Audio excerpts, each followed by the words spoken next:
The Winterbourne Ball was considered the most prestigious event of the London season, and Cassia Gresham had absolutely no business being there. She had positioned herself behind a towering arrangement of hothouse roses, close enough to the refreshment table to appear purposeful, far enough from the dancing to avoid pity invitations. At 24 years old, she had perfected the art of elegant invisibility, smiling when required, speaking when addressed, and otherwise fading into the elaborate wallpaper like a ghost in silk. Her gown was the color of midnight, chosen deliberately because dark fabric concealed alterations better than pastels. She had restructured the bodice twice and replaced the original pearl buttons with one salvaged from her grandmother's mourning dress. To a casual observer, she looked perfectly respectable. To anyone who understood fashion, she looked like what she was, a woman stretched thin by circumstances, maintaining appearances through sheer force of will. The Gresham family had once been prominent, not wealthy by ducal standards, but comfortable, respected, secure. Then her father had trusted the wrong investment partner, signed documents he should have read more carefully, and watched 3 generations of careful prosperity evaporate in a single season. That was 4 years ago.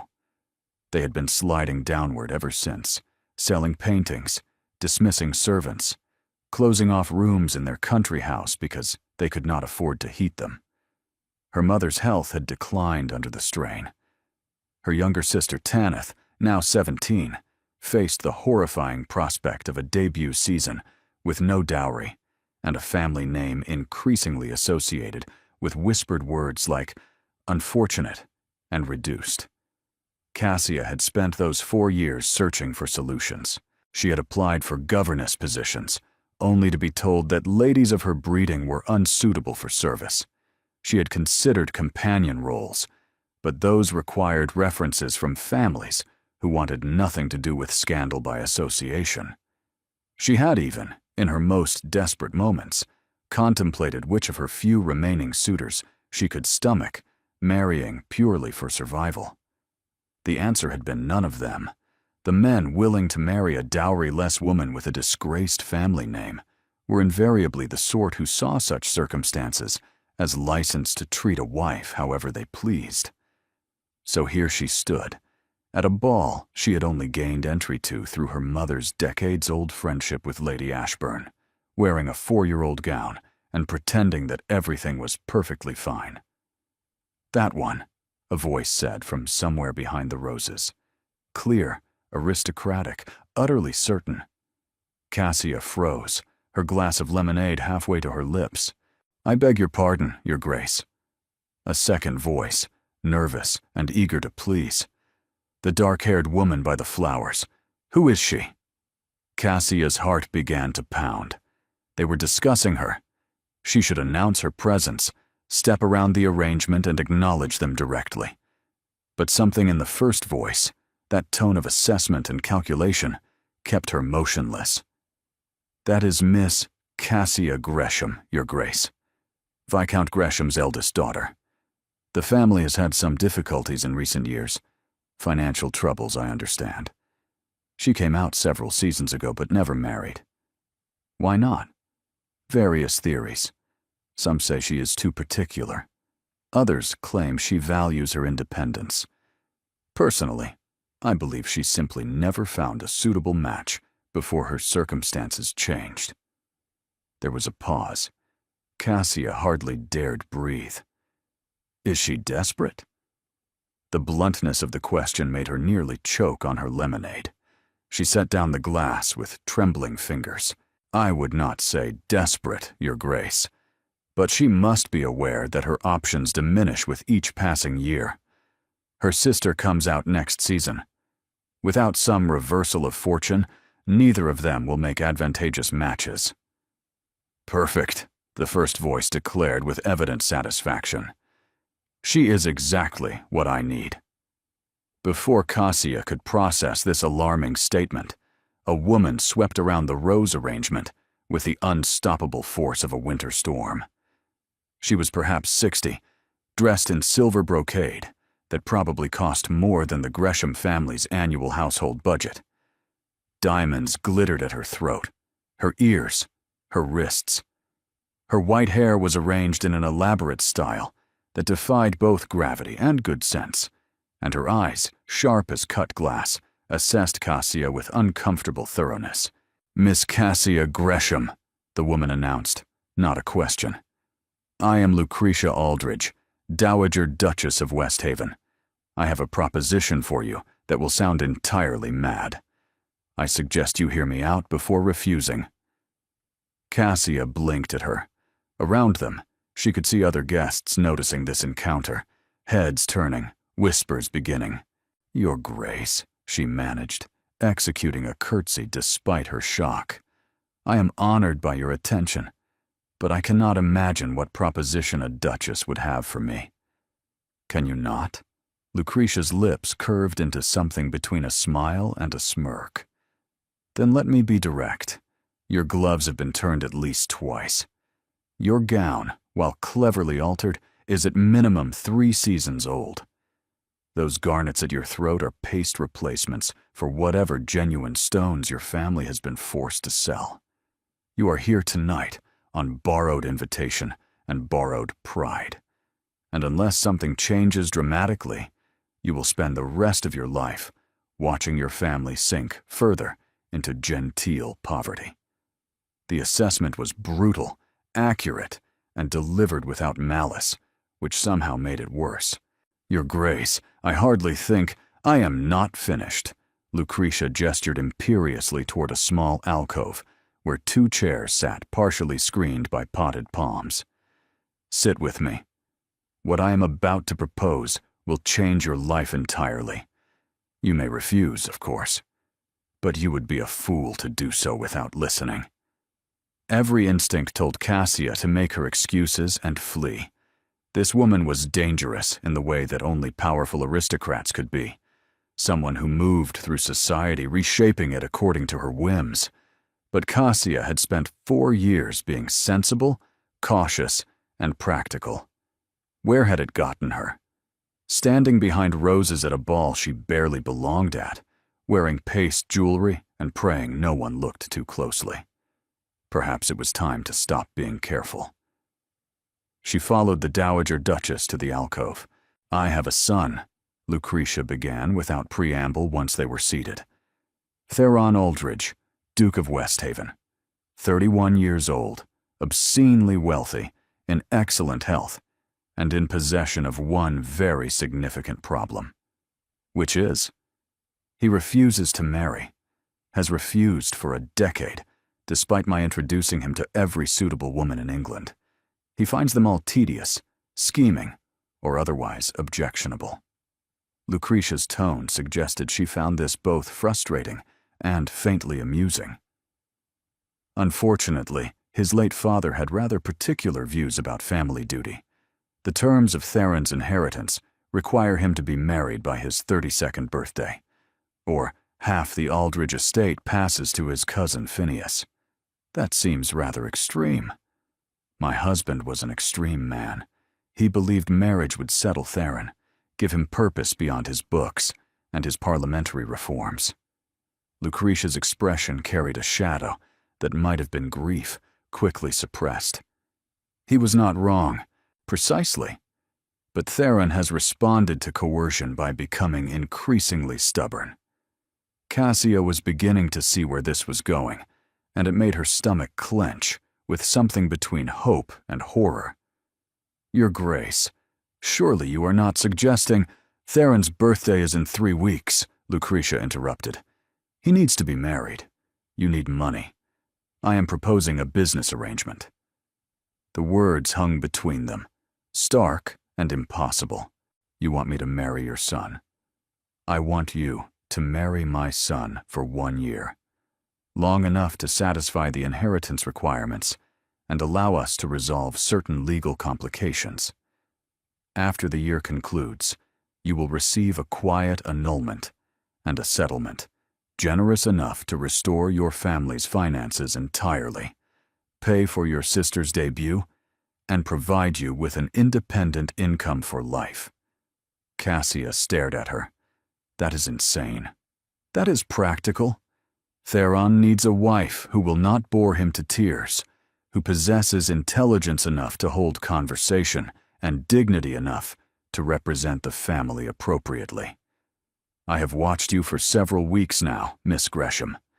You meet these criteria admirably. You have been watching me? I am always watching, Lucretia said simply. It is how one survives in society. Now, I do not expect an answer tonight, but I will send my carriage for you tomorrow morning at 10. You will meet Theron. We will discuss terms properly, and you will make your decision with full knowledge of what you are agreeing to. She rose, clearly considering the conversation concluded. Wait, Cassia said, her mind spinning. Your son, does he know about this plan? Lucretia's smile turned enigmatic. He will by morning.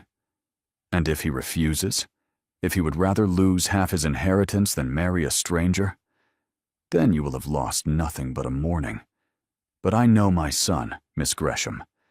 Theron is stubborn, proud, occasionally insufferable, but he is not stupid. Once he considers the implications properly, he will see the wisdom in this arrangement. She paused at the edge of the alcove, looking back. The question is whether you will see it as well. 10 o'clock. Do not be late. She swept away, leaving Cassia alone with her racing thoughts and the growing certainty that her life had just changed irrevocably one way or another. The Gresham townhouse had once been elegant. Now it was merely respectable, the furniture slightly shabby, the carpets worn thin in places, the walls marked by faint rectangles where paintings had hung before being sold to pay creditors. Cassia arrived home to find her mother dozing in the drawing room, a book fallen open in her lap. Lady Gresham had been beautiful once, was beautiful still in certain lights. But the past 4 years had carved worry into her face, stolen the color from her cheeks, and left her perpetually exhausted, despite doing almost nothing. Tanith was curled in the window seat, reading one of the novels she devoured constantly, stories of adventure and romance entirely unlike their actual lives. You are home early, her sister observed without looking up. Was the ball dreadful? The ball was fine. Cassia moved to wake their mother gently. Something happened. I need to tell you both, and father too if he is home. He went out. Tanith's voice carried the careful neutrality they had all developed regarding their father's evening activities. Out meant the gambling halls, the desperate pursuit of the one lucky night that would restore everything he had lost. It never came. Then I will tell you and Mother now, and him in the morning. Cassia touched her mother's shoulder. Mama, wake up. I have news. Lady Gresham stirred, blinking in confusion before her expression sharpened with worry. Cassia, what is wrong? Has something happened? Nothing is wrong. At least, I do not think it is. Cassia took a deep breath. I have received a rather unusual proposal. The Dowager Duchess of Westhaven wishes me to marry her son. The silence that followed was profound. Marry the Duke of Westhaven, her mother repeated slowly. Theron Aldridge, one of the wealthiest men in England. Yes. Did you meet him tonight? Did he court you secretly? I do not understand. Cassia explained everything.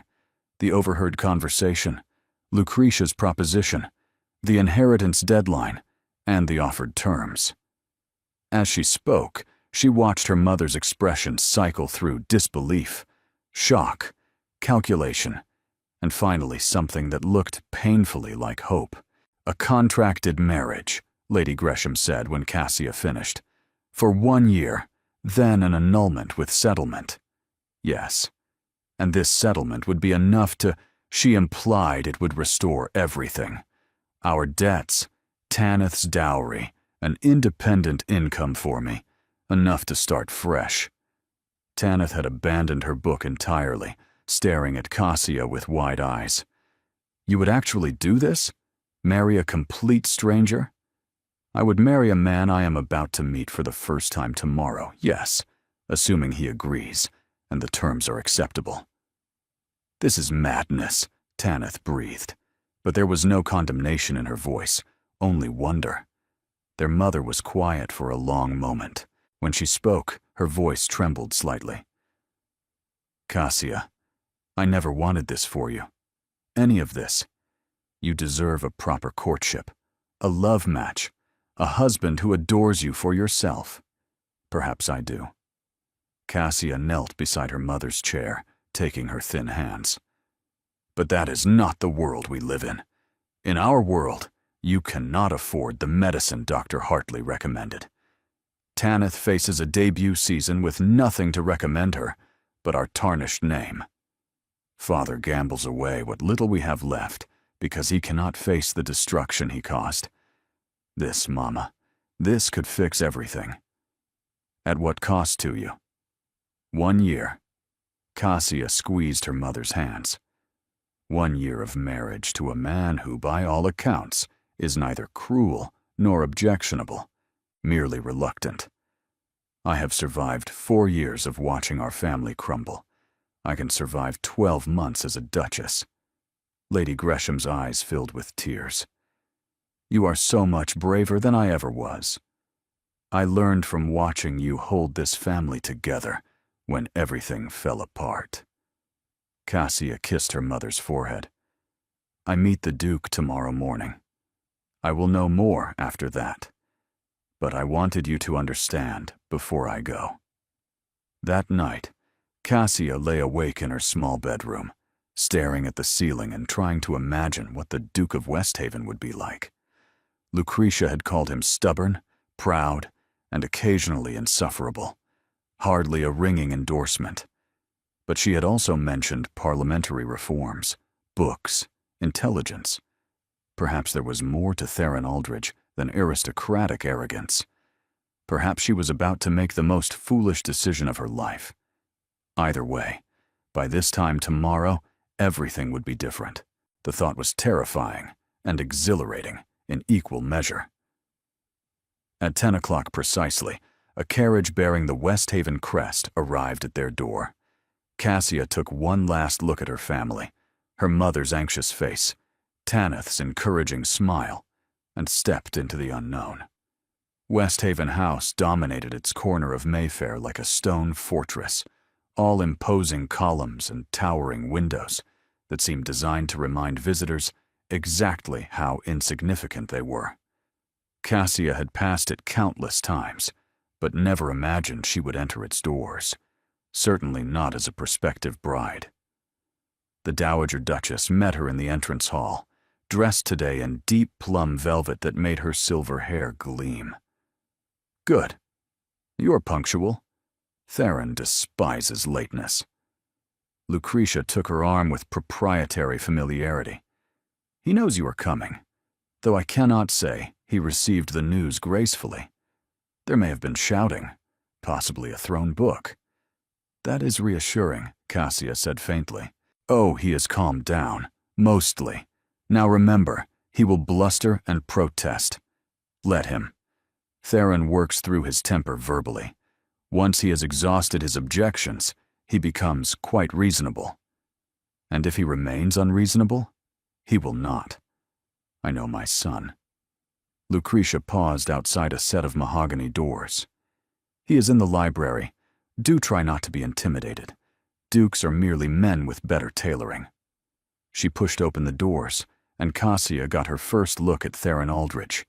He stood by the fireplace, one arm resting on the mantel, radiating the kind of barely contained fury that made the air itself feel charged. He was tall, broad-shouldered, with dark hair that curled slightly at his temples, and a jaw that could have been carved from the same stone as his house. His eyes were the gray-green of storm clouds, and currently they were fixed on Cassia, with an intensity that made her breath catch. He was, she realized with dismay, devastatingly handsome. That was going to make everything considerably more complicated. So, he said, his voice clipped and cold. You are my mother's latest scheme. Cassia straightened her spine. She had not survived 4 years of social purgatory to be cowed by a scowling duke, however attractive. And you are the reluctant bridegroom. We are both victims of circumstance, Your Grace. I suggest we discuss the matter like civilized adults, rather than exchanging accusations. His eyes widened almost imperceptibly. Surprise, perhaps, possibly the faintest hint of respect. Direct, he observed. My mother said you had backbone. I assumed she was exaggerating. Your mother seems to have said quite a lot about me. I, meanwhile, know almost nothing about you, beyond your unwillingness to marry, and your apparently imminent loss of half your fortune. My fortune is not your concern. It is, if I am to help you keep it. The temperature in the room seemed to drop several degrees. Theron pushed away from the fireplace, moving toward her with deliberate slowness. Let me be clear, Miss Gresham. I did not ask for this arrangement. I do not want a wife, temporary or otherwise. If my father had not written his prejudices into legal documentation, we would not be having this conversation. And yet we are having it. Cassia refused to step back, though he now stood close enough that she could see the individual threads of silver in his cravat. Because your alternative is losing half your estate to a cousin you apparently despise, while my alternative is watching my family descend further into poverty. Neither of us chose these circumstances, but we both have the opportunity to make the best of them. The best of them, he repeated flatly. You make marriage to a stranger sound like a business investment. Is it not? Your mother proposed a contract, terms and conditions, compensation upon completion. That is business, Your Grace, however much we dress it in ceremony. He stared at her for a long moment, his expression unreadable. Then, unexpectedly, he laughed. It was a harsh sound, more surprise than humor, but it transformed his face entirely, making him look younger, almost approachable. You are not at all what I expected, he admitted. What did you expect? Someone weeping with gratitude at the honor of becoming a duchess. Someone scheming to trap me into permanence. Someone, like every other woman my mother has paraded before me for the last decade. I have no interest in trapping you into anything, Cassia said evenly. I want to save my family. You want to preserve your inheritance. These goals align. 1 year from now, we part ways, both having achieved our objectives. There need be no scheming involved. Theron studied her with new interest, as if seeing her properly for the first time. You truly believe it can be that simple? I believe it can be that straightforward, yes. Whether it will be simple remains to be seen. Theron, stop looming over the girl and sit down, Lucretia interjected, settling herself onto a settee. We have terms to discuss. The next hour was among the strangest of Cassia's life. They negotiated her future like a trade agreement, discussing timelines, living arrangements, public appearances, and financial considerations with clinical precision. She would move into West Haven House immediately, occupying the Duchess's apartments with Lucretia as chaperone. The wedding would take place in 1 week, private ceremony, and limited witnesses. After the marriage, she would be expected to fulfill social obligations as his Duchess, attending events, hosting dinners, presenting a united front. And at the end of the year, Cassia asked. A quiet annulment, Lucretia answered, arranged through ecclesiastical courts. We will cite irreconcilable differences, incompatibility, something dignified. You will receive your settlement and your freedom. One question remains, Theron said. He had been largely silent during the negotiations, watching Cassia with that unsettling intensity. Why should I trust you to honor these terms? What prevents you from changing your mind once you have access to the Aldridge wealth and deciding you prefer to remain Duchess permanently? It was a fair question, however insulting. Because I have no interest in remaining where I am not wanted, Cassia replied. I am accepting this arrangement because my family needs salvation. not because I wish to climb socially. I have no designs on your fortune, your title, or your person, your grace. Once the year concludes, and my family is secure, I intend to live quietly on my settlement and trouble you never again. Such flattering eagerness to be rid of me. You have made your reluctance abundantly clear. I see no point in pretending otherwise. Their eyes locked, something crackling in the air between them. Challenge, perhaps, or the beginning of a respect neither had expected. Very well, Theron said finally. We have an agreement. I will marry you next week, maintain the fiction of a genuine union for 1 year, and then release you with the promised compensation. He paused, his gaze sharpening. But understand this, Miss Gresham. I value honesty above all else. If at any point you deceive me, scheme behind my back, or prove yourself untrustworthy, this arrangement ends immediately and unfavorably for you. Then we understand each other perfectly. I have the same expectations of you. For a long moment, neither moved. Then Theron extended his hand, an oddly formal gesture for a future husband and wife. Partners in necessity, then. Cassia took his hand. His grip was warm, firm, and sent an unexpected jolt of awareness through her entire body. Partners in necessity. His jaw tightened almost imperceptibly, as if he had felt something too. Then he released her hand and stepped back, the moment broken. Welcome to West Haven House, Miss Gresham. I do hope you know what you are getting yourself into. Looking at him, at the challenge in his eyes, and the reluctant respect in his voice, and the dangerous attraction she absolutely could not afford to acknowledge, Cassia suspected she had no idea whatsoever, but it was too late to turn back now. Moving into West Haven House felt like stepping into another universe entirely. Cassia arrived 3 days after their initial meeting, her modest trunk looking almost comically inadequate beside the grandeur of the entrance hall.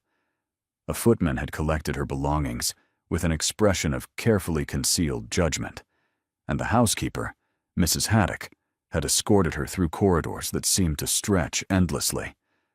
The Duchess's apartments, miss, Mrs. Haddock announced, opening a set of doors to reveal rooms that stole Cassia's breath entirely. The sitting room was decorated in shades of ivory and pale gold, with furniture that managed to be both elegant and inviting. Tall windows overlooked a private garden where winter roses somehow still bloomed. Through an archway, she glimpsed a bedroom dominated by a canopied bed, draped in silk the color of champagne. It was beautiful. It was also approximately 4 times the size of the entire upper floor of the Gresham townhouse. The Dowager Duchess occupies the adjoining suite, Mrs.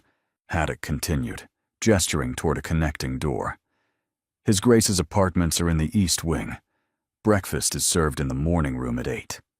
Luncheon is informal, as His Grace is often occupied with parliamentary matters. Dinner is at 7. Formal dress required. Thank you, Mrs. Haddock. Cassia tried to sound confident rather than overwhelmed. I am certain I will manage. The housekeeper's expression suggested doubt, but was too professional to voice it. If you require anything, miss, you need only ring. After she departed, Cassia stood in the center of her new sitting room and allowed herself one moment of pure terror.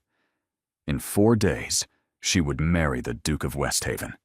She would become a duchess, responsible for managing a household larger than any she had ever seen, expected to navigate social waters that had nearly drowned her even before her family's disgrace. What had she agreed to? A knock at the connecting door interrupted her spiraling thoughts.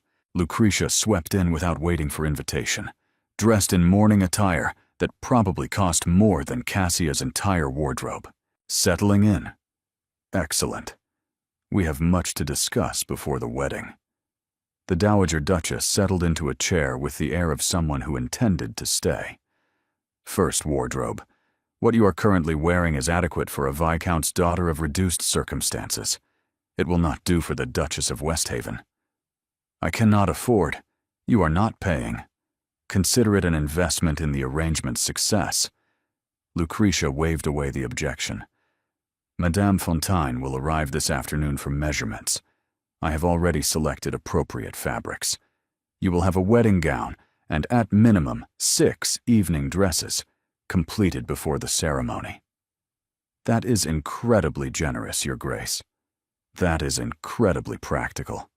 You cannot be seen publicly in worn silk and paste jewelry. People would talk." Lucretia's eyes sharpened. "Speaking of which, we need to establish your history with Theron. The story of how you met, how the courtship developed, why the engagement was kept private until now." They spent the next hour constructing an elaborate fiction. Cassia and Theron had supposedly met at Lady Ashburn's garden party 6 months ago, discovered shared intellectual interests, and conducted a quiet courtship away from society's scrutiny. The hasty wedding was attributed to Theron's impatience with lengthy engagements and Cassia's desire for privacy, given her family's circumstances. "Will anyone believe this?" Cassia asked skeptically. "They will believe it because they want to believe it. Society loves a romantic secret more than it loves scandal." Lucretia stood, clearly considering the session complete. "Now, Theron has requested dinner with you this evening, just the two of you. He wishes to establish ground rules before the wedding." Ground rules. My son approaches most things like negotiations. Indulge him. You may find his directness refreshing once you adjust. That evening, Cassia descended to the dining room, wearing the best of her limited options, a deep burgundy gown that at least had the virtue of being only 2 seasons old. Theron was already present, standing by the window with a glass of wine, staring out at the darkening garden. He turned when she entered, and his gaze swept over her with undisguised interest before he schooled his features back to neutrality. "Miss Gresham, you look well." "Thank you, Your Grace." "They're on." He moved to hold her chair, the gesture automatic rather than warm. "If we are to convince anyone this marriage is genuine, you should probably use my given name." "Theron, then." The name felt strange on her tongue, too intimate for someone she barely knew. "And you must call me Cassia." "Cassia." He took his seat across from her, and the footman began serving. "My mother informs me you spent the afternoon being fitted for gowns and constructing romantic fiction about our courtship. Your mother is efficient. My mother is terrifying. There is a distinction." But there was reluctant affection in his voice. "She also tells me you handled the situation admirably. Most women would have been overwhelmed by her demands." "I have spent 4 years handling overwhelming situations. Your mother, formidable as she is, does not frighten me." "No?" He raised an eyebrow. "What does frighten you?" The question caught her off guard with its directness. "Failure," she admitted after a moment. "Watching my family suffer when I might have prevented it. Making choices I cannot undo. And yet you agreed to marry a stranger." "Some choices require accepting fear rather than avoiding it." He studied her across the candlelit table, his expression thoughtful. "You continue to surprise me, Cassia. I had prepared myself for simpering gratitude or calculated manipulation. Instead, I find honest pragmatism. Is that preferable?" "Infinitely." He set down his wineglass. "Very well. Let us establish our terms clearly. This marriage will be legally binding but functionally limited. We will share a household, but not a life. I have my work, my interests, and my private concerns. You will have yours. We will appear together publicly when required and maintain separate existences otherwise." "That sounds rather lonely." "It sounds sensible. Romantic entanglement would only complicate an already complicated arrangement." "Agreed." Cassia met his eyes steadily. though I should point out that complete strangers rarely convince society of genuine affection. We will need to spend some time together, at minimum enough to know basic facts about each other. Such as your favorite foods, your daily habits, whether you prefer mornings or evenings. The small details that couples naturally accumulate. Very well. Theron leaned back, a trace of amusement playing at the corners of his mouth. I take my coffee black, my whiskey neat. I rise early to ride, regardless of weather. I work in my study most afternoons, and read in the library most evenings. I despise social small talk, political dishonesty, and being interrupted while thinking. Your turn. I prefer tea to coffee, mornings to evenings. I read voraciously, philosophy and history mostly. I have no particular talents beyond adequate watercolors and better than expected mathematics. I value honesty, despise pretension, and become irritable when hungry. Noted. I will ensure you are always well fed. It was almost a joke. Cassia found herself smiling despite the strangeness of the situation. How considerate, Your Grace. Theron. She tested the name again. It came easier this time. We will survive this year, I think. Survive, yes.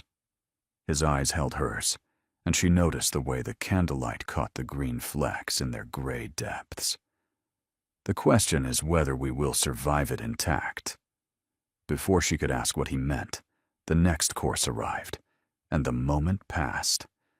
But his words lingered in her mind, long after dinner concluded, a warning she could not quite interpret.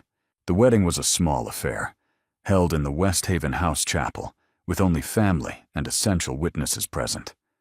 Cassia wore ivory silk that Madame Fontaine had somehow completed in 4 days, and carried roses from the garden she could see from her window.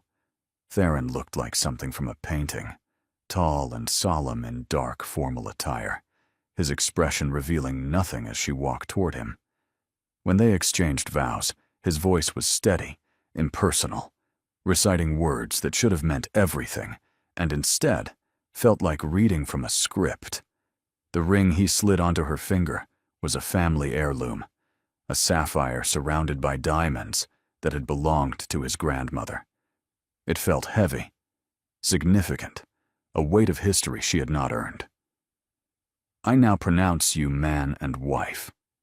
The kiss was brief, perfunctory, the barest brush of his lips against hers. Yet even that minimal contact sent an unexpected current through her, a spark of awareness she quickly suppressed. Business arrangement, she reminded herself. Nothing more. The wedding breakfast afterward was similarly restrained. Cassia's parents attended, her mother tearful with complicated emotions, her father subdued and avoiding Theron's eyes. Tanith bubbled with barely contained excitement, already dreaming of her improved prospects. And then it was over. The guests departed, the servants cleared the remnants, and Cassia found herself standing in her sitting room as the Duchess of Westhaven, uncertain what to do next. A knock at her door made her turn. Theron stood in the doorway, still in his wedding clothes, his expression carefully neutral. "The Ashworth ball is tomorrow evening," he said without preamble. "Our first public appearance as a married couple. Society will be watching closely." I assumed as much. You will need to be prepared. Lady Ashworth is one of the most influential hostesses in London. Her opinion shapes receptions for the entire season. Then we should ensure her opinion is favorable. He studied her for a moment. You are not nervous? I'm terrified, Cassia admitted. But I have learned that terror and capability are not mutually exclusive. His expression eased, softening almost imperceptibly. No, I suppose they are not. He paused, seeming to debate something internally. I will call for you at 8. We should arrive neither too early nor too late. 8 o'clock. I will be ready. He nodded once and withdrew. Cassia released a breath she had not realized she was holding. The Ashworth ball was everything Cassia had feared, and nothing she had expected. The ballroom blazed with hundreds of candles, their light reflecting off crystal chandeliers and diamond-draped guests. The cream of London society had gathered, and every single one of them turned to observe when the Duke and new Duchess of Westhaven were announced. Cassia felt their scrutiny like physical pressure. Whispers rose like wind through autumn leaves, carrying fragments she could not quite hear, but could easily imagine. Theron's hand covered hers where it rested on his arm. "Ignore them," he murmured, pitched for her ears alone. "They are curious, nothing more. Give them something to admire rather than dissect." Easy for you to say. You have been ignoring society your entire life. True. Was that a hint of amusement in his voice? But you have survived years of diminished circumstances with your dignity intact. This is merely a different arena. Before she could respond, Lady Ashworth descended upon them, a formidable woman in violet silk, whose smile revealed nothing of her thoughts. "Your Grace, what a pleasure. And the new Duchess, at last we meet properly. I must confess, your engagement took us all quite by surprise." "The best things often do," Theron replied smoothly. His hand remained on Cassia's, warm and steadying. "Cassia and I preferred to know our own minds before inviting public commentary." "How refreshingly private of you." Lady Ashworth's eyes assessed Cassia with surgical precision. "Tell me, Your Grace, how do you find married life thus far?" "Illuminating," Cassia managed. "I am learning a great deal about the Aldridge household." "And the Aldridge Duke?" "Him most of all." Lady Ashworth's smile warmed by several degrees. "Wit as well as beauty. You have chosen well, Westhaven." "I am aware." The compliment, delivered with such casual certainty, caught Cassia off guard. She glanced at Theron, but his expression remained politely neutral, revealing nothing. The evening continued in similar fashion. They circulated through the gathering, speaking with lords and ladies, navigating conversations laden with curiosity and subtle interrogation. Through it all, Theron remained attentive, his hand finding her elbow to guide her, his head inclining toward her during discussions, his focus returning to her again and again. To outside observers, they must have looked like a couple genuinely fascinated by each other. The most challenging moment came when Lady Pemberton, a notorious gossip, cornered them near the refreshment table. "Tell me truly, Your Grace, were you not surprised by the match? The Greshams, while respectable, have had such difficulties lately. Some might say the connection is unequal." Cassia felt her cheeks heat with embarrassment, but before she could respond, Theron spoke. "I find the concept of equality in marriage rather outdated, Lady Pemberton. What matters is compatibility of mind and character. In those respects, Cassia exceeds any woman I have ever encountered." He looked at her directly as he said it, something fierce in his expression. "I consider myself fortunate that she accepted me." The declaration silenced Lady Pemberton entirely. It also sent a cascade of warmth through Cassia's chest that she firmly attributed to relief rather than anything more complicated. Later, as the orchestra struck up a waltz, Theron extended his hand. "We should dance. It is expected." "You despise dancing."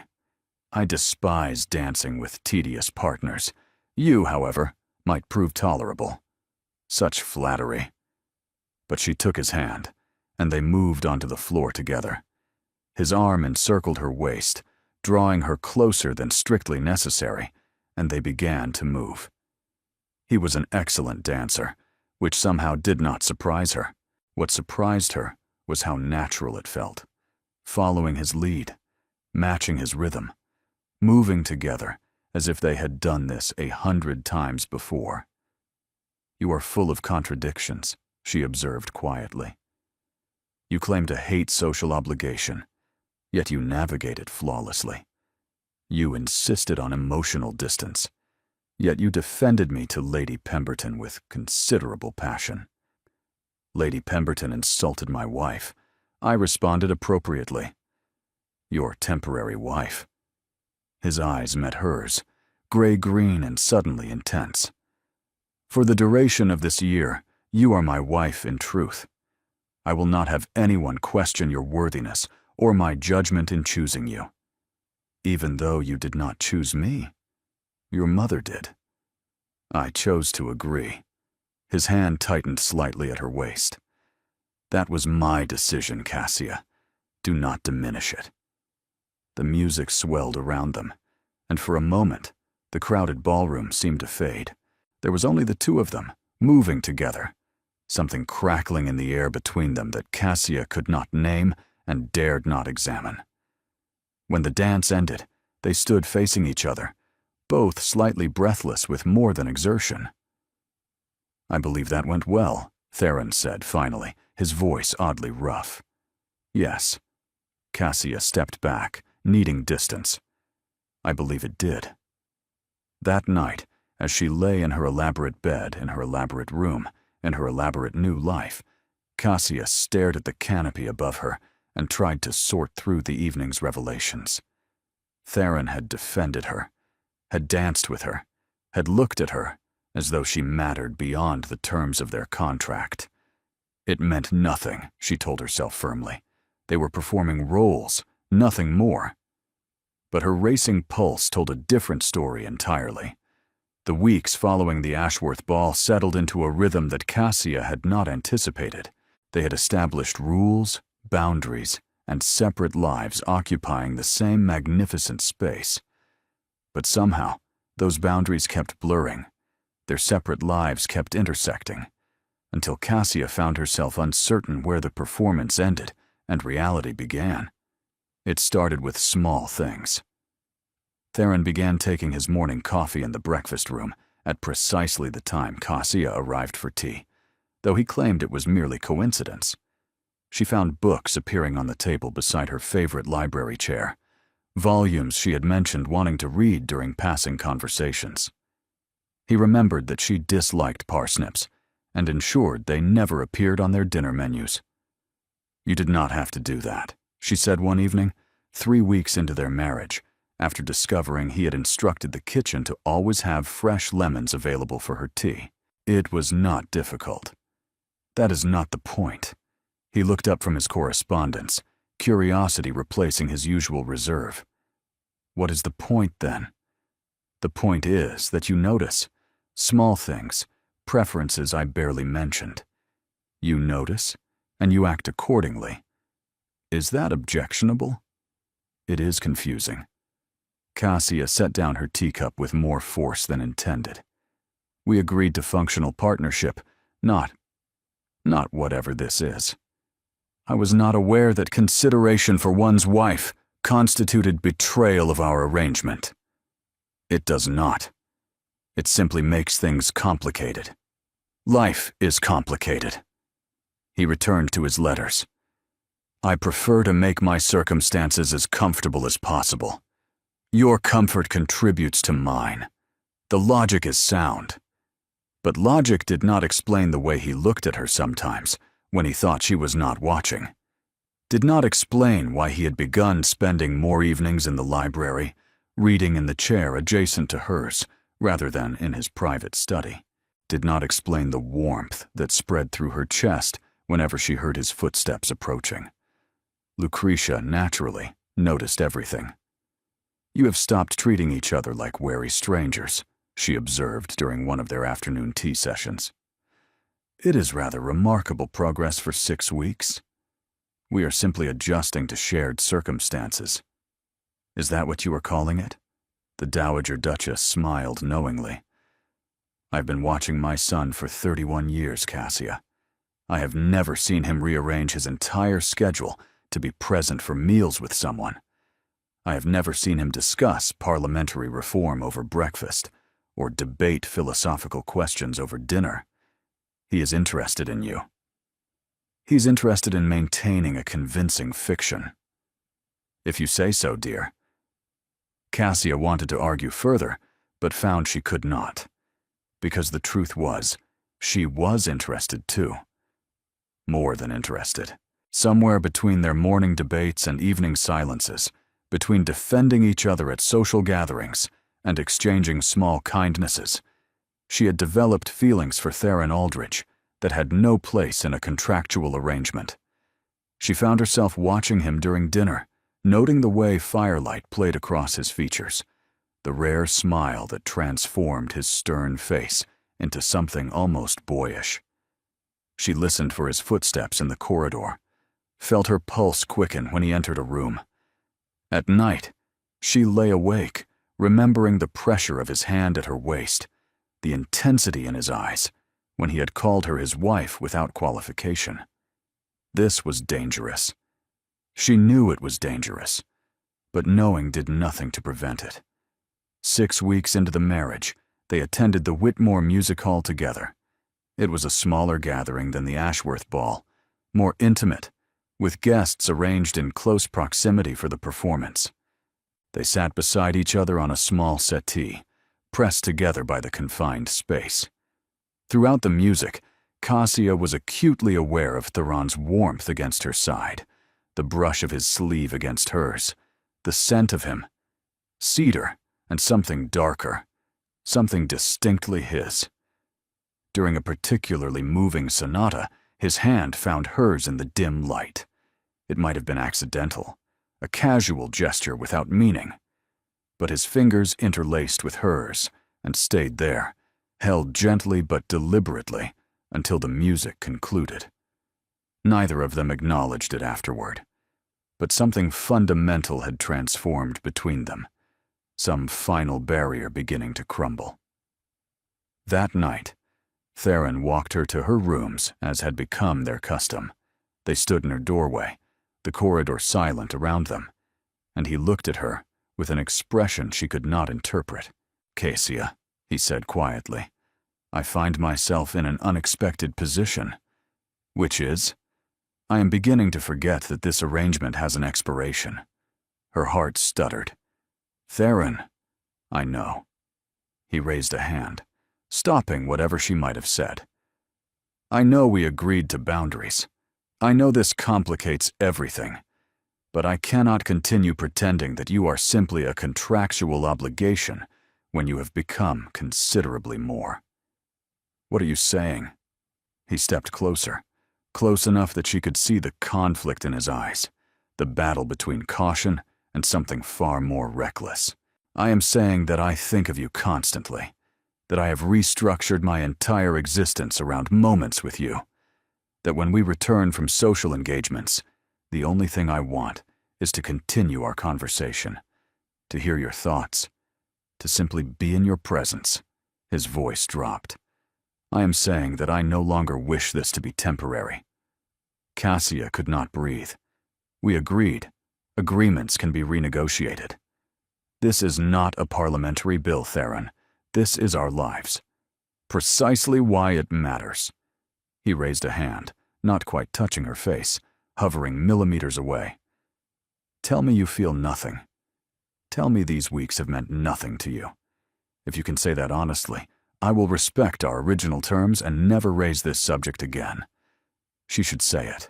For both their sakes, she should tell him that she felt nothing, that this was still business, that her heart remained safely uninvolved. But Cassia had promised him honesty above all else. "I cannot say that," she whispered, "because it would be a lie." His eyes blazed with triumph and relief and desperate wanting all at once. His hand finally made contact, cupping her cheek with a tenderness that made her ache. "Then perhaps," he murmured, "we should stop pretending for entirely." He kissed her, not the perfunctory brush of their wedding ceremony, but something real and hungry and devastatingly thorough. Cassia's fingers curled into his lapels, pulling him closer, and when they finally broke apart, both breathing unsteadily, she saw her own tumultuous emotions reflected in his face. "Stay," she heard herself say. "Tonight. Stay with me." He searched her expression, looking for doubt or hesitation. Finding none, he nodded once and followed her through the door. What happened next was inevitable.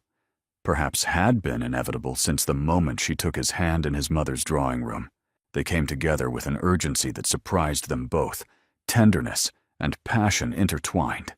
Two people who had spent weeks denying what now proved undeniable. Afterward, lying tangled in her elaborate duchess's bed, Theron traced patterns on her bare shoulder, while Cassia tried to process what they had just done. "No regrets?" he asked quietly. "None." She turned her head to look at him. "Though this does rather complicate matters."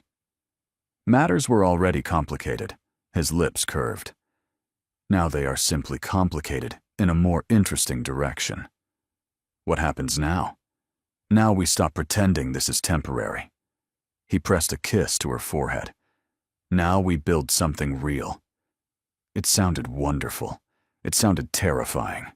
It sounded exactly like what Cassia wanted, even as a small voice in her mind warned that happiness this unexpected rarely came without cost. She silenced that voice and let herself simply feel warm and wanted and hopeful for the first time in years. She had no way of knowing that in several weeks she would overhear 5 words that would shatter everything.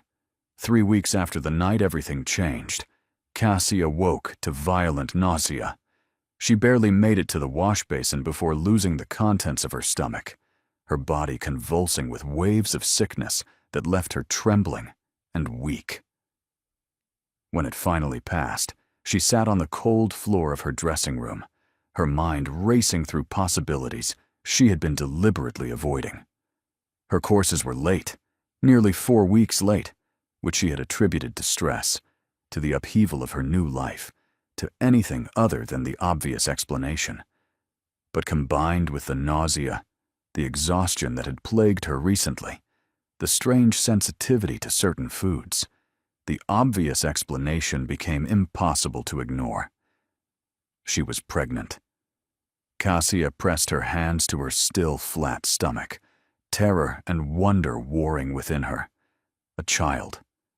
Theron's child, conceived during those weeks of growing intimacy, of boundaries dissolving, of two people falling into something neither had planned. This changed everything. Their arrangement had been for 1 year. Even with the shift in their relationship, even with Theron's declaration that he wanted this to be real, they had not discussed permanence, had not discussed children, had not discussed what happened when temporary became forever. A baby made temporary impossible. The morning passed in a daze as Cassia went through motions of her daily routine, while her mind churned with implications. Should she tell Theron immediately? Wait until she was certain? See a physician first to confirm what she already knew in her bones. And underneath all the practical questions lurked a deeper fear. What if he didn't want this? What if a child was too much, too permanent, too real? What if the man who had spent a decade avoiding marriage now found himself trapped in fatherhood he had never chosen? She could not bear his resentment, could not bear watching obligation replace affection, duty replace desire. If he stayed with her only because of the child, it would poison everything they had built. By evening, her anxiety had manifested physically. She picked at her dinner, unable to eat, and Theron noticed immediately. "You are unwell," he said, setting down his fork. "You have been pale all day. Should I send for Dr. Hartley?" "I'm fine. Simply tired." "You are lying." He rose from his chair and moved to kneel beside hers, a gesture so unexpected that it stole her breath. "Cassia, what is wrong? You have been distant since this morning. Have I done something to upset you?" "No, you have done nothing wrong." "Then what?" His hand covered hers, warm and concerned. "Tell me. Whatever it is, we will address it together." Together. The word broke something inside her. "I think I am pregnant," she whispered. The silence that followed stretched unbearably. Cassia could not bring herself to look at his face, terrified of what she might see there. Horror, resignation, the careful neutrality of a man calculating how this affected his plans. "Pregnant," he repeated finally. "You think, or you know? I have not seen a physician, but the signs are unmistakable. My courses are nearly a month late. I have been ill every morning this week. Her voice broke. "I'm sorry. I know this was not part of our arrangement. I know you never wanted—" "Stop." His fingers tightened on hers. "Look at me, Cassia." She forced herself to meet his eyes, and found, to her shock, not horror or resignation, but something that looked remarkably like wonder. "You are carrying my child," he said slowly, as if testing the words. "Our child." "Yes. And you thought I would be angry about this? I thought you might feel trapped, obligated. You spent 10 years avoiding exactly this kind of permanent entanglement. I spent 10 years avoiding marriage to women I did not love." He reached up to cup her face, his thumb brushing away tears she had not realized were falling. "That is not our situation. That has not been our situation for some time. But a child is unexpected, yes. Sooner than I might have planned, certainly." His expression melted into tenderness. "But not unwelcome. Never unwelcome. Not when the child is yours. Truly? Cassia." He pressed his forehead to hers. "I told you weeks ago that I wanted this to be real. Did you think I was speaking of some limited, temporary reality? I meant permanence. I meant building a life together, a family. You never mentioned children. Because I did not wish to pressure you. Because I wanted you to choose this life freely, not feel bound by expectations." He pulled back slightly, searching her face. "Do you want this child?" "Yes." The answer came immediately, from somewhere deeper than thought. "I want this child. I want our child. I simply feared that I would reject you." His jaw set with determination. "After everything we have shared, you still expected me to prove false." "Not false. Simply human. It is not unreasonable to fear that unexpected pregnancy might alter feelings." "My feelings were altered the moment I met you," he said quietly.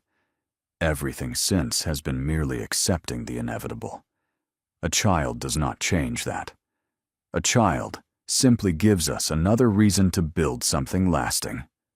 Relief flooded through her, so intense it left her dizzy. Or perhaps that was the pregnancy. She laughed through her tears, the sound slightly hysterical. "I have been terrified all day," she admitted, imagining every possible negative reaction. And instead, you received enthusiasm, tempered only by concern for your well-being. He helped her to her feet, his hands gentle. "We should send for Dr. Hartley tomorrow, ensure that you and the child are healthy. And we should tell my mother, though I suspect she will be insufferably pleased with herself. She did orchestrate everything. Do not remind me." But he was smiling, genuinely smiling, in a way she had rarely seen. "Come, you should rest. Growing a future duke or duchess is apparently exhausting work." That night, he held her in her bed, her back pressed against his chest, his hand resting protectively over her still flat stomach. Cassia allowed herself to believe, for the first time, that everything might actually work out. She had no way of knowing that in 3 weeks, 5 words would destroy that belief entirely. Dr. Hartley confirmed the pregnancy and estimated she was approximately 8 weeks along. He pronounced her healthy, prescribed rest, and proper nutrition, and departed with promises to return monthly to monitor her progress. Cassia had never felt more simultaneously terrified and hopeful. Theron had become almost unbearably attentive, adjusting her schedule to ensure she rested properly, ordering the kitchen to prepare whatever food she could tolerate, hovering whenever she appeared even slightly pale. It should have been suffocating. Instead, It made her feel cherished in ways she had never experienced. They had not yet made a public announcement, agreeing to wait until she was further along. But within the household, the news had spread, and Cassia found herself the recipient of congratulations from servants she barely knew, all of them seeming genuinely pleased at the prospect of a West Haven heir. "You have won them over," Lucretia observed during one of their afternoon tea sessions. "That is no small accomplishment. The staff has served this family for generations. They do not offer loyalty lightly." "I have done nothing to earn it. You have made Theron happy. That is enough." The Dowager Duchess paused, her sharp features softening. "You have made him happier than I have ever seen him, Cassia. Happier than I dared hope when I orchestrated this scheme. You manipulated both of us into this marriage. I gave you both an opportunity. What you have built from it is entirely your own achievement." She patted Cassia's hand. "I am proud to call you my daughter. Truly." It was the first time Lucretia had said anything so directly sentimental. Cassia found herself unexpectedly moved. The unraveling began 3 weeks later. Cassia had spent the morning in her sitting room, attempting to write letters to her family about the pregnancy. Finding the right words proved difficult. How did one explain that a marriage of convenience had somehow become a love match? That the grandchild they would soon have was both unexpected and desperately wanted. She gave up after her third attempt and decided to seek Theron in his study. Perhaps together they could compose something appropriate. The corridor leading to his study was quiet, the afternoon light filtering through tall windows. Then voices reached her ears, raised in anger. Theron's voice, unmistakably furious, and another male voice she did not immediately recognize. Cassia paused, uncertain whether to interrupt. She had never heard Theron sound so enraged, not even during their initial confrontation. The words were muffled by the heavy oak door, but the tone was unmistakable. Drawing closer, intending to knock, she realized the door stood slightly ajar. Through the gap, she could see Theron standing behind his desk, his face flushed with rage, confronting a man she now recognized as his cousin Phineas Aldridge, who stood to inherit half the estate if the marriage failed. Phineas, whose claim Theron's marriage had neutralized. "You cannot be serious," Theron was saying, his voice cold with fury. "You come into my house and dare to suggest—" "I am simply pointing out what everyone already suspects," Phineas replied, his tone oily with false concern. "The timing is too convenient. A hasty marriage to an impoverished woman, and now a pregnancy within months. Society is already whispering about fortune hunters and trapped dukes. Get out. Face the truth, cousin. She used your mother's scheme to her advantage. A year was never going to be enough for her, not when permanent access to the Aldridge fortune was possible. I said get out. Not until you acknowledge what is obvious to everyone except you." Phineas leaned forward. "She trapped you into this. Everyone knows it." And then Theron spoke. 5 words that shattered Cassia's entire world. "She trapped me into this." Cassia heard nothing after that. The context, the fury, the denial that surely followed, all of it dissolved into white noise. She heard only those 5 words in Theron's voice, confirming every fear she had ever harbored, every doubt she had tried to suppress. She trapped me into this. The corridor seemed to spin around her. Pressing a hand to the wall, she fought the urge to be sick, and then she ran. Down the corridor, up the stairs, into her rooms, where she slammed the door and pressed her back against it, gasping for breath. It had all been a lie. Every tender word, every gentle touch, every promise of wanting this to be real. All of it, a performance. He had never stopped seeing her as his mother's scheme, a manipulation he had been forced to accept. And now, with the pregnancy, he felt truly trapped, bound to her permanently by a child he had never wanted. She trapped me into this. The words echoed in her mind, each repetition cutting deeper. She had been such a fool. Had believed that someone like Theron Aldridge could genuinely love someone like her. Had allowed herself to hope when she should have known better. Moving through the room in a daze, Cassia pulled out the small traveling case she had brought from her family's home. Her original belongings, the few items that were truly hers. With trembling hands, she began to pack. She would leave. Tonight, if possible. Return to her family. Explain that the arrangement had ended prematurely. They would have to survive somehow. Would have to find another solution. Because she could not stay here. Could not spend another moment in a house where she was merely tolerated. Where her presence was resented. Where her child would be viewed as evidence of manipulation rather than love. A knock at her door made her freeze. Cassia. Theron's voice concerned. The servant said you came upstairs rather suddenly. Are you unwell? She did not answer. Could not trust her voice. Cassia, I am coming in. The door opened before she could stop it, and Theron entered to find her standing over a half-packed traveling case, her face streaked with tears she had not managed to suppress after all. His expression cycled from concern to confusion to alarm in rapid succession. What is happening? Why are you packing? Where are you going? Away. Her voice came out raw, broken. I am leaving, Your Grace. Our arrangement is concluded. What are you talking about? We have no arrangement anymore. We have a marriage. A real one. Do we? She laughed bitterly.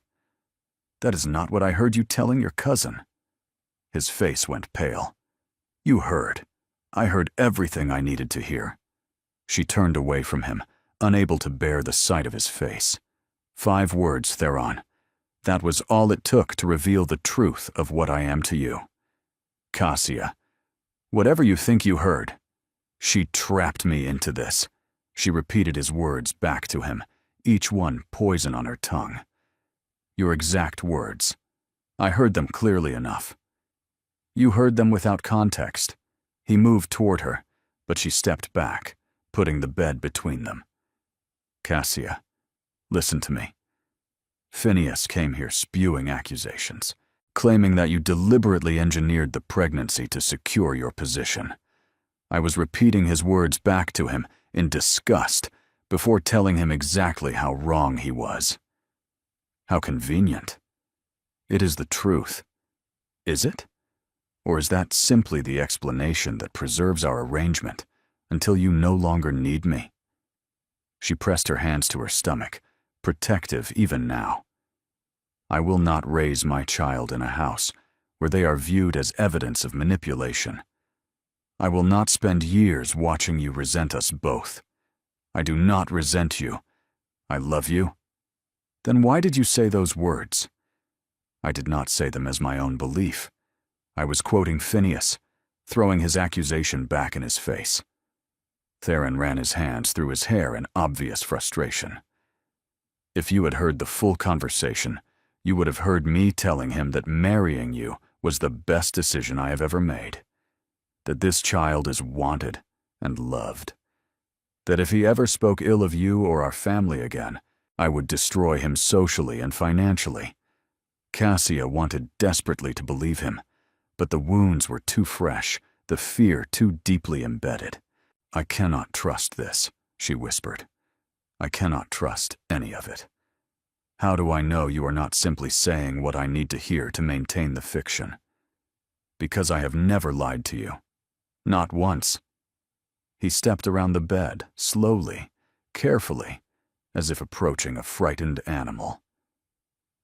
I was furious with my mother when she orchestrated this marriage. I was resistant and resentful and determined to maintain distance. But you, Cassia, you made that impossible. Your intelligence, your dignity, your strength, everything about you made it impossible to remain indifferent. Theron, I love you. He reached her now, his hands cupping her face, forcing her to meet his eyes. Not because of any arrangement, not because of convenience or obligation or inheritance requirements. I love you because you challenge me and surprise me and make me want to be better than I am. And this child, our child, is not a trap. Our child is a gift I never knew I wanted until you gave it to me."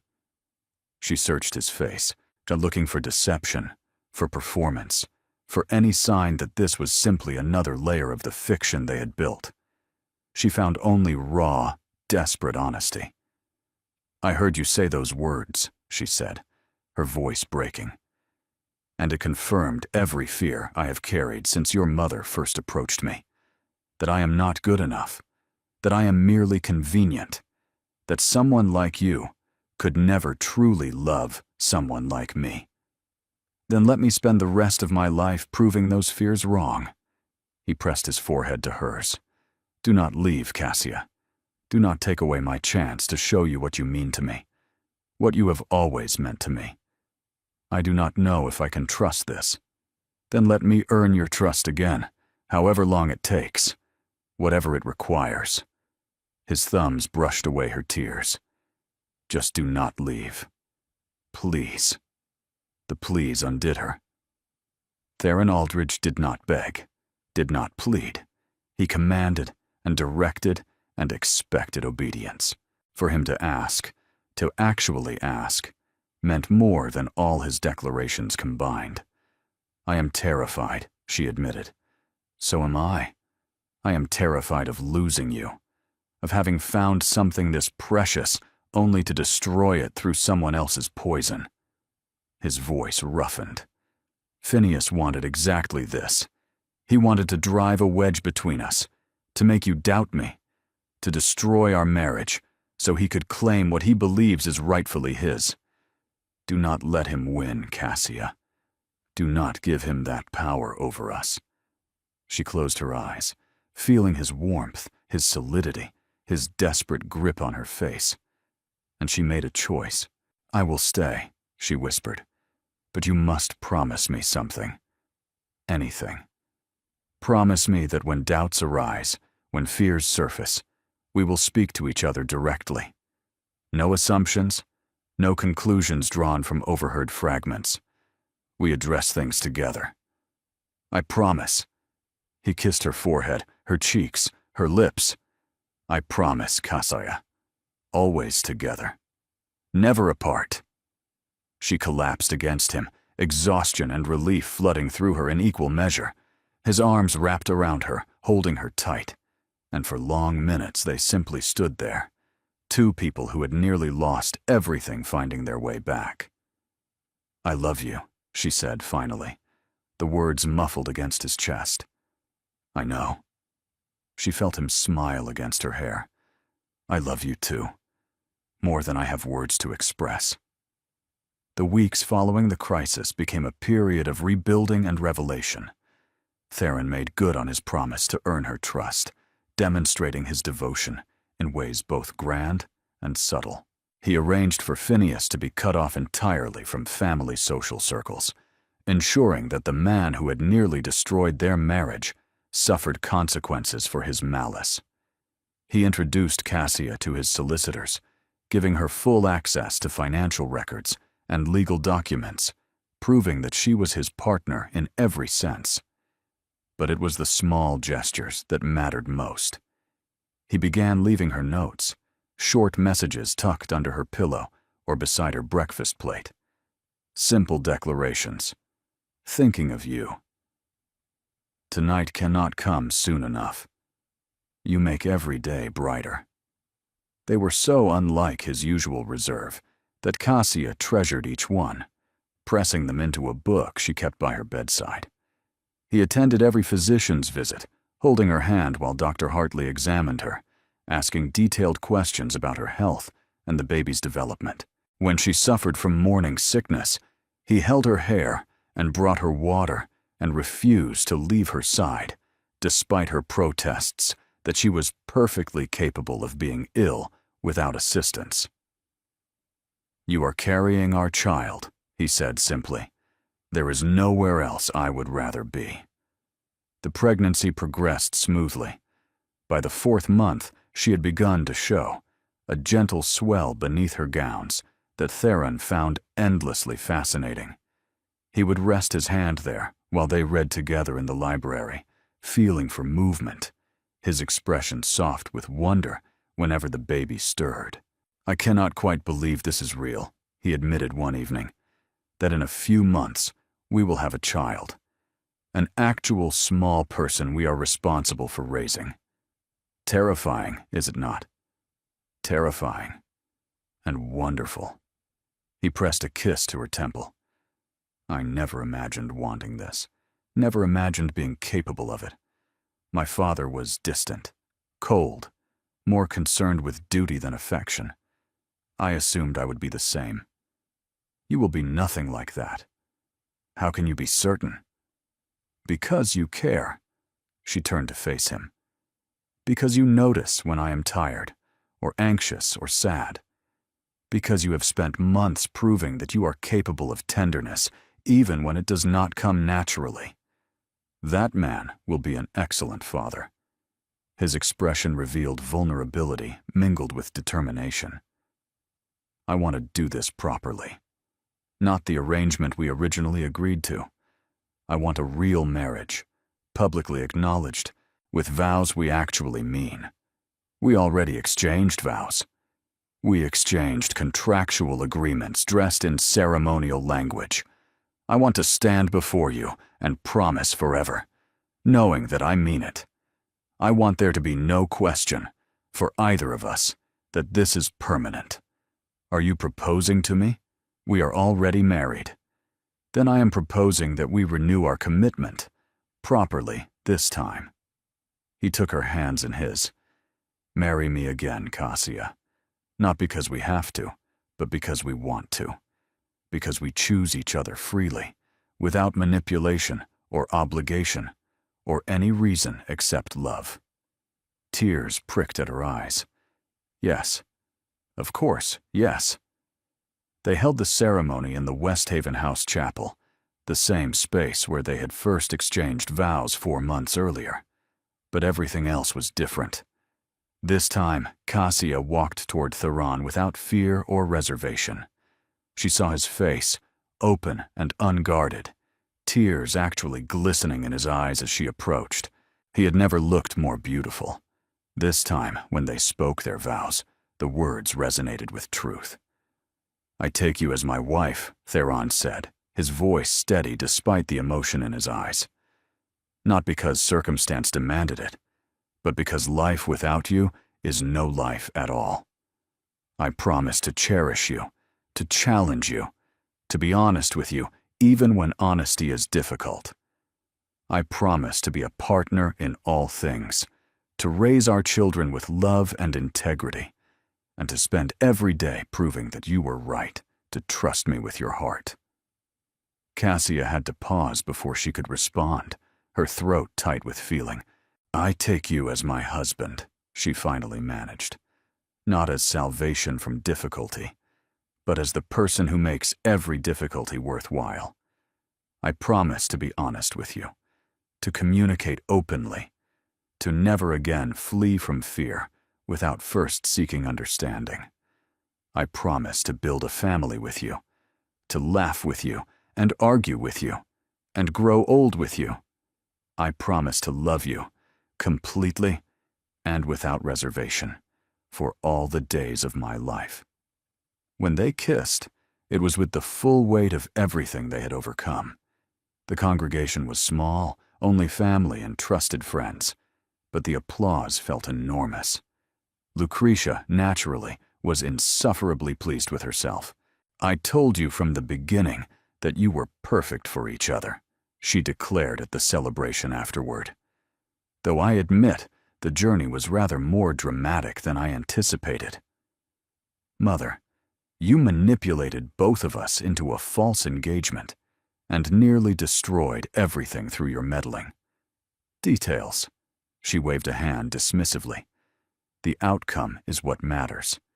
You are happy, Cassia is happy, and I am about to become a grandmother. Everything proceeded exactly as it should have. That is a deeply revisionist interpretation of events. I prefer to call it optimistic perspective. She kissed Theron's cheek, then Cassia's. Now stop complaining and go enjoy your wedding celebration. You have earned it. That night, in their shared bedchamber, now truly shared rather than adjacent, Cassia lay in Theron's arms and reflected on the extraordinary journey that had brought them here. I was so certain this would end in disaster, she admitted. From the very first moment your mother approached me, I expected everything to collapse. And instead? Instead, I found everything I never knew I wanted. She tilted her head to look at him. How strange that the best thing in my life began with manipulation and deception.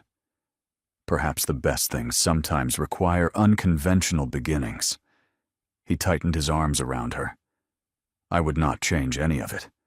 The frustration, the fear, even the crisis with Phineas, all of it brought us here. Even when you thought I was merely convenient. I never actually thought that. He kissed her hair. From the moment you stood in my library and refused to be intimidated, I knew you were extraordinary. I simply fought very hard against acknowledging it. Stubborn man. You knew that when you married me. Both times. She laughed, the sound filling the room with warmth. Outside, London continued its endless motion. But here, in this moment, there was only the two of them and the future they were building together. A future that, despite everything, felt wonderfully certain. 4 years later, the nursery at Westhaven House echoed with joyful chaos. Cassia stood in the doorway, watching her husband attempt to negotiate with their 3-year-old son, Edmund, while simultaneously preventing their 18-month-old daughter, Rosalind, from eating the wooden blocks that were supposed to be teaching her shapes. Edmund, we do not throw blocks at our sister's head, even when she takes our toys, Theron was saying with remarkable patience. And Rosalind, blocks are for building, not for eating. We have discussed this. Rosalind responded by shoving another block toward her mouth with evident determination. Edmund took advantage of his father's divided attention to reach for another projectile. Need assistance? Cassia asked, unable to suppress her smile. Theron looked up, his hair disheveled, his cravat missing entirely, his expression somewhere between exasperation and adoration. Your children are absolute terrors. They are only my children when they misbehave. When they are angels, they are yours. They are never angels. True.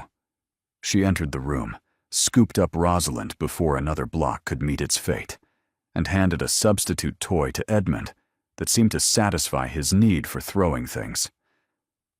Though I seem to recall someone claiming he would be a terrible father. I claimed no such thing. I said I feared being like my own father. And look at you now, covered in block dust, negotiating with toddlers, completely besotted with your offspring.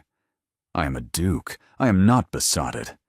You read Edmund 3 bedtime stories last night because he asked prettily. That is called excellent parenting, not besottedness. Cassia laughed, crossing to press a kiss to his cheek. Whatever you call it, I love watching you with them. I love what we have built together. Theron's expression grew tender. He shifted Rosalind in his arms to free a hand, reaching out to touch Cassia's face with familiar gentleness. As do I. Though I confess I never imagined this life when my mother first presented her scheme. None of us did. She leaned into his touch. And yet, here we are. Much had changed in 4 years. Cassia's family had flourished under the financial security Theron's generosity provided. Her father had stopped gambling, finding purpose instead in managing the restored family estate. Her mother's health had improved dramatically once the burden of constant worry lifted. Tanith had made a brilliant debut, ultimately marrying a viscount who adored her genuinely and completely. Phineas Aldridge had been systematically excluded from society, his reputation destroyed by whispered accounts of his malicious behavior. The last Cassia heard, he had retreated to a remote country estate, bitter and alone, his scheming having cost him everything he valued. Lucretia remained formidable, meddlesome, and completely devoted to her grandchildren. She spoiled them shamelessly, taught them things Theron considered entirely inappropriate for their ages, and took obvious satisfaction in being proven right about everything. I selected Cassia from the beginning, she liked to remind anyone who would listen. I saw the potential when no one else did. You saw a desperate woman you could manipulate, Theron would respond. Details. The outcome is what matters.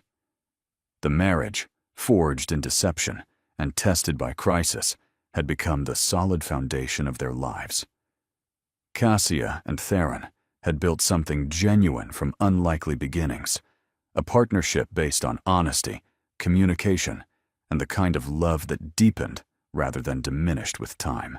On the evening of their 4th anniversary, they sat together in the library that had witnessed so much of their journey. The children were finally asleep, the house quiet, firelight casting dancing shadows across walls, lined with books they had both read and discussed endlessly. "Do you know what I was thinking today?" Cassia asked, setting aside her volume of philosophy. "Tell me." "I was thinking about the Winterbourne ball, where your mother found me hiding behind roses, terrified of being noticed. And now you are one of the most celebrated hostesses in London. An irony I never anticipated." She turned to face him.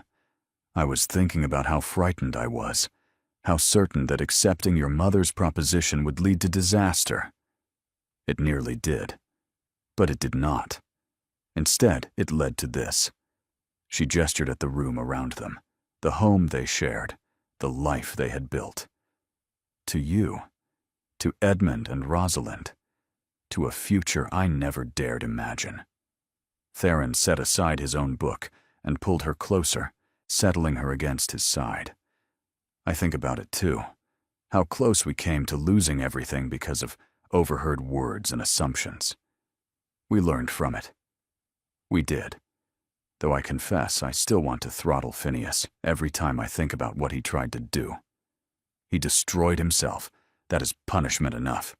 It is not enough, but I suppose it must do."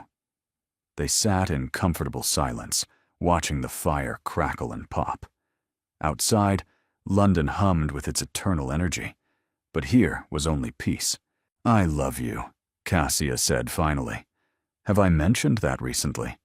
"Not in the last hour. I was beginning to worry." She swatted his arm, but she was smiling. "I love you desperately, inconveniently, completely. Those are my words. I stole them because they are perfect."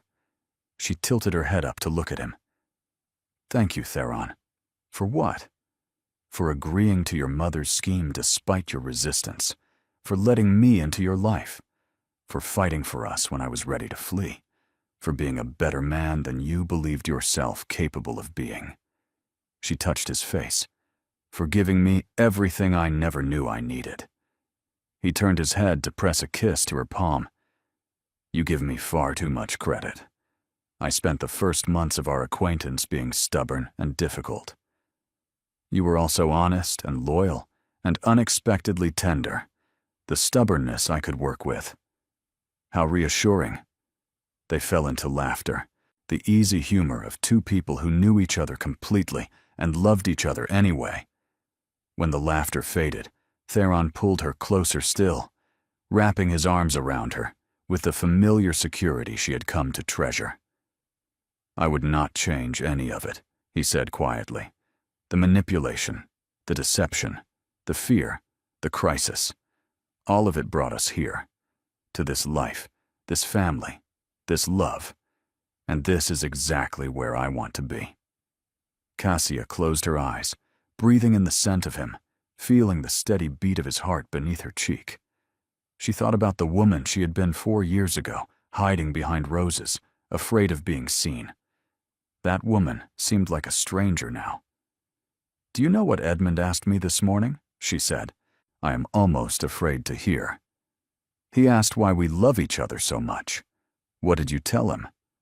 I told him that sometimes the best things happen when we least expect them, that his father and I found each other through circumstances that seemed impossible, and we chose to turn impossibility into something wonderful.